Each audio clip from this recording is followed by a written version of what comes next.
Saudara, polisi menangkap dua pelaku penjamretan ponsel warga negara asing di Sawah Besar, Jakarta Pusat. Dua pelaku ditangkap di Koja, Jakarta Utara.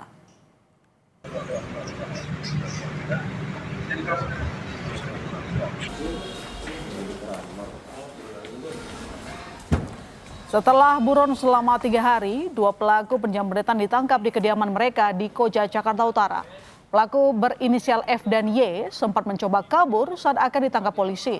Dari hasil pemeriksaan, F berperan sebagai joki alias yang membawa motor dan Y bertugas sebagai eksekutor.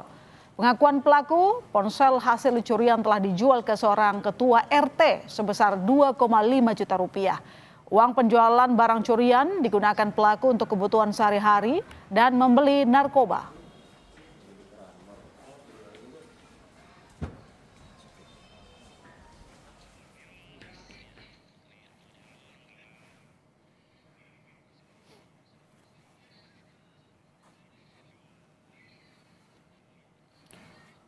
Sebelumnya seorang WNA jadi korban penjamretan di Jalan Pos Sawah Besar, Jakarta Pusat.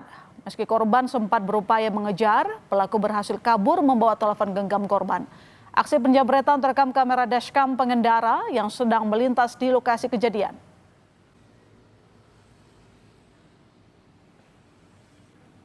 Atas nama Y dan F memang kita indikasikan tidak hanya ini korbannya, sehingga proses hukumnya tetap kami lanjutkan walaupun handphone daripada turis ini sudah kita kembalikan. Kalau pengakuan baru sekali, namun kita menemukan indikasi bahwa ada kegiatan lain yang serupa, yaitu penjamretan. Mereka berkelompok atau gimana sih, berjaringan? Mereka berkelompok berdua memang. I honestly didn't expect to get my phone back, but the police did great work. They did all they can, and yeah, I'm really happy because I have all my stuff back, and I'm very thankful for the work. Thank you.